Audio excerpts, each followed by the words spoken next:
이를 거부하니까 흥분된 목소리로 중앙병원이 아들의 기사 때문에 환자 수가 줄었다. 중앙병원이 진료세를 맞지 않았다면 어떡할 뻔했느냐 되물었고요. 그 지역권 이제 의원조차도 나서지 않는데 왜 나서냐 이런 식으로 우리에게 상처를 줬어요. 이제 경산중앙병원에서 우리에게 코로나19를 검사하라고 권유했는데 우리가 거부했다는 식으로 몰아붙여가지고 그리고 많은 사람들이 이런 일이 다시 일어나지 않았으면 하는 생각으로 동참을 많이 해주셨으면 감사합니다. 기억하실 겁니다. 지난 3월 대구에서 코로나19 확진자가 급증할 시기에 폐렴 증세를 보이다 끝내 숨진 17살 경산의 고등학생이 있었습니다. 당시 정유엽 군은 코로나19 검사를 받다가 급성 폐렴 증세로 숨졌는데요. 이 사건에 대한 진상규명과 또 의료 공백에 대한 문제를 바로잡기 위해 대책위원회가 출범한다고 합니다. 오늘 이 이야기 좀 자세히 들어보는 시간 마련했는데요. 고 정유엽 군의 부모님을 스튜디오로 모셨습니다. 아버지 정성재 씨 그리고 어머니 이지연 씨 안녕하십니까? 네, 안녕하십니까? 예, 고3 학생들 지난주에 등교하는 모습 보니까 아들 생각이 좀 더 나셨겠어요? 어떠셨어요? 안타깝고 좀 괴롭죠. 있었으면 참 웃으면서 학교로 보낼 수 있었을 텐데 참 아쉽고 너무나 안타깝습니다. 아버님, 어머님 지금 건강 상태는 어떠신지 모르겠어요. 어머니 어떠세요? 좀 가까이서 말씀 주실까요? 많이 힘들죠. 밤에 잠도 거의 못 자고 거의 반은 뜬 눈으로 본다고 생각하면 됩니다. 그렇죠. 예, 아버지는 또 항암 치료 본인도 받고 계시다고 들었는데 어떠신가요? 네, 지금 손발이 좀 많이 저린 상태고 그리고 또 좀 답답해요.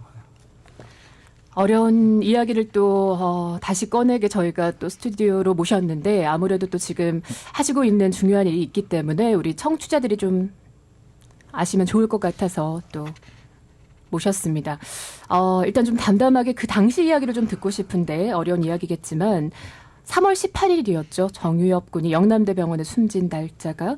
네네. 예. 근데 그 당시가 대규모로 코로나19 확진자가 늘 때여서 제때 치료를 받지 못했다 이렇게 알려는 졌는데 그때 사건 경위가 어떻게 됩니까? 3월 9일 날 약간의 감기 기운이 있었습니다. 예. 그래서 3월 10일 날 그 전국적으로 실시하는 마스크 오부제 둘째 날이라서 추운 날씨에 비바람도 그날 당시에 경산에 굉장히 비바람이 많이 쳤는데 그날 마스크를 사러 유엽이가 거의 한 50분 가량을 밖에서 떨면서 마스크를 사고 집에 들어온 날 밤에 늦게 머리가 굉장히 아프다고 이제 얘기를 하길래 제가 간단하게 감기약을 먹고 재웠어요. 그런데 그 다음날 그날 저녁에 새벽에 열이 굉장히 많이 났다고 아침에 또 얘기를 했었어요. 그리고 아침에는 또 열이 올랐다 내렸다 반복을 했었고 그 당시만 해도 그 상황에는 이제 뭐 어떻게 갈 수 없는 상황이기 때문에 네. 이틀을 참았다가 12일 날 밤 7시쯤 돼서 열이 굉장히 심해서 응급실로 갔습니다. 그렇지만 응급실에서는 코로나로 의심이 돼서 그냥 체온 체크만 하고 항생제 한 알이랑 해열제 한 알만 주고 그냥 집으로 돌려보내고 그 다음날 아침에 선별진료소 가서 이제 검사해보라고 얘기했습니다. 그럼 최초에 갔던 곳은 어느 병원이었어요? 경산중앙병원입니다. 지역에 이제 병원을 갔었고 네네. 다음날 선별 진료소로 가셨어요. 네, 거기도 경산중앙병원입니다. 열은 당시 얼마나 났어요? 열은 저희가 집에서 측정했을 때는 41.5도가 나왔습니다. 그래서 이틀을 참다가 응급실을 갔고 다음날 선별 진료소에 갔는데 거기서 폐염증 소견이 있다는 얘기 들으셨다고요? 폐염증도 의사 말로는 아주 대수롭지 않게 저한테 폐염증이 몇 군데 보인다고 얘기를 했었고 그래서 제가 그러면 어떻게 해야 되냐고 물으니까 조금 더 강한 약을 처방했다고 하고 집으로 돌려보냈습니다. 약을 받아서 네. 오셨고요. 네네. 집에서는 상태가 어땠어요? 집에서 1시간가량 이렇게 좀 해열제 먹고 조금 내리다가 심상치 않게 열이 계속 오르기 시작했어요. 그래서 도저히 안 돼서 제가 1339에 오후 4시 반쯤 기다리다가 도저히 안 돼서 1339에 전화를 했더니 1339에서는 경산 보건소로 연락을 해 주셨고 보건소에서도 어떤 선별 검사가 아직 오지 않았기 때문에 어떤 것도 대처를 해줄 수가 없다고 조치를 해줄 수가 없다고 처음에 오전에 갔던 경산중앙병원으로 다시 의사 선생님하고 의논을 해보라고 얘기를 해서 저희가 다시 전화를 했더니 의사 선생님이 그때서야 오전에 소견서를 써줄까 말까 고민을 했었다라고 얘기를 하면서 빨리 오라고 얘기했어요. 빨리 네. 오라고 해서 저희는 바로 이제 유엽이 호흡 곤란이 그 당시만 해도 굉장히 좀 호흡이 너무 힘들게 해서 힘들었는데 동반해서 데리고 다시 중앙병원으로 간 갔습니다. 건가요? 갔더니 네, 그 여의사분이 소견서를 가지고 나오면서 잠깐 그 회의를 한다면서 하더라고요. 그래서 한 5분 후쯤이나 이렇게 한 10분인가 5분 후쯤에 의사 선생님이 오시더니 오전에 한 번 찍은 폐 사진으로 오전 오후가 판독이 달랐어요. 오전에 선생님은 대수롭지 아주 않게 얘기를 생각했고 하셨는데 오후에 자기가 병원장이라고 얘기하시는 분이 오늘 넘기기 힘들다고 얘기했어요. 오늘을 넘기기 네. 힘들다고요? 엄청나게 정말 너무 어이가 없는. 그때 심정이 어떠셨지? 하늘이 무너졌죠. 그렇죠. 정말 이게 무슨 소린가라는 생각에. 그래서 어떻게 하셨어요? 그 말을 그래서 듣고. 제가 옆에 있는 의사 선생님한테 왜 오전에 얘기를 이 정도 심각한 상태인데 왜 오전에 얘기를 해주지 않았냐고 예, 얘기를 예. 하니까 고개만 떨구고 있었어요. 그래서 저희가 애기 아빠도 그러면 큰 병원으로 얘기 좀 해달라고 해서 가신 곳이 네네. 영남대 병원이었습니까? 네, 그 와중에도 여비는 호흡 곤란으로 있었고 여비 아빠는 그 항암 효증으로 굉장히 힘들어하는 상황에서 운전조차도 우리는 그 소리를 듣고 할 수가 없는 근데 상태였어요. 중앙병원에서 영남대병원까지는 어떻게 가셨어요? 응급차를 불러달라고 요청을 했으나 거절당했어요. 본인 차로 직접 가라고 얘기했습니다. 코로나19 의심일 수 있기 때문에. 그럴 수도 있는데 그 부분에 대해서는 얘기를 안 해주셨어요. 그래서 한 50분, 1시간 가량을 숨도 못 쉬는 여비를 저희 차로 이동을 해서 영남대병원에서는 아버님 얼마 동안 머물렀던 건가요?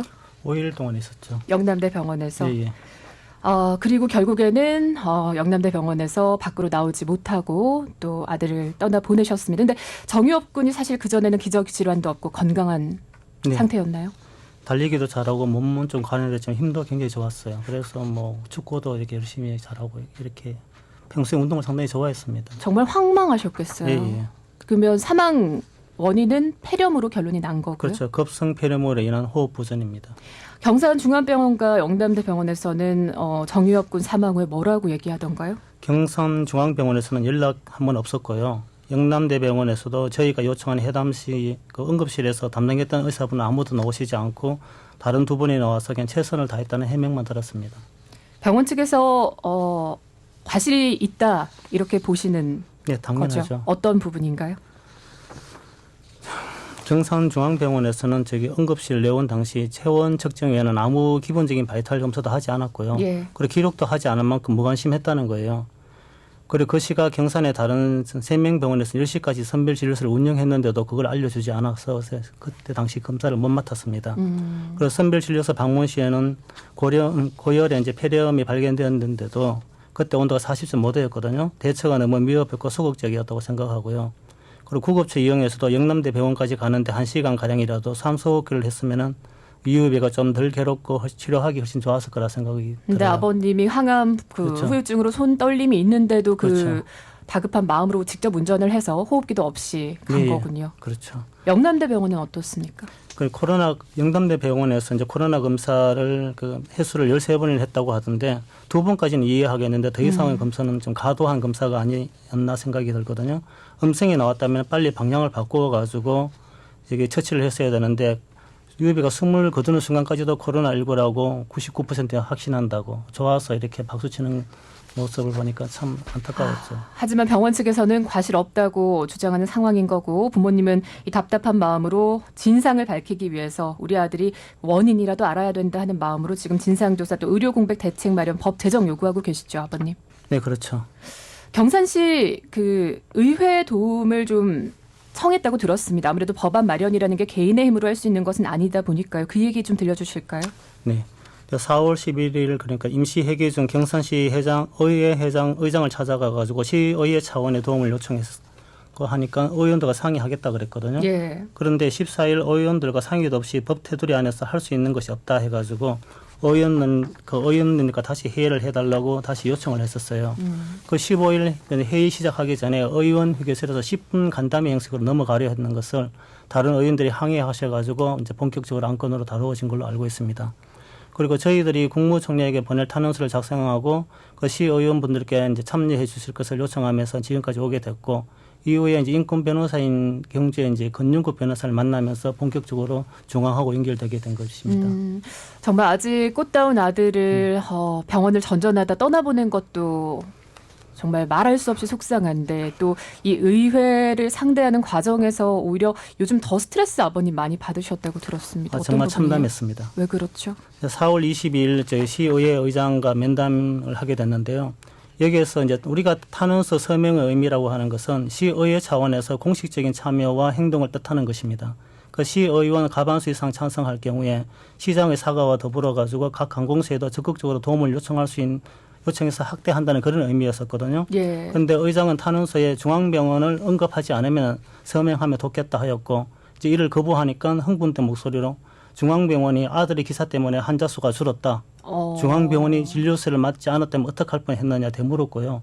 그 지역권 이제 의원조차도 나서지 않는데 왜 나서냐 이런 식으로 우리에게 상처를 줬어요. 그리고 부의장인 그분도 지역구 의원인데요. 자기 오해에서 비롯된 일을 가지고 그의 부인들이 우리 부부를 비난하고 다녔고요. 더더욱 또 기가 막힌 것은 이제 경산중앙병원에서 우리에게 코로나19를 검사하라고 권유했는데 우리가 거부했다는 식으로 몰아붙여가지고 미래통합당 의원들이 전부 탄원서에 서명하지 않았다. 이렇게 이유를 말하더라고요.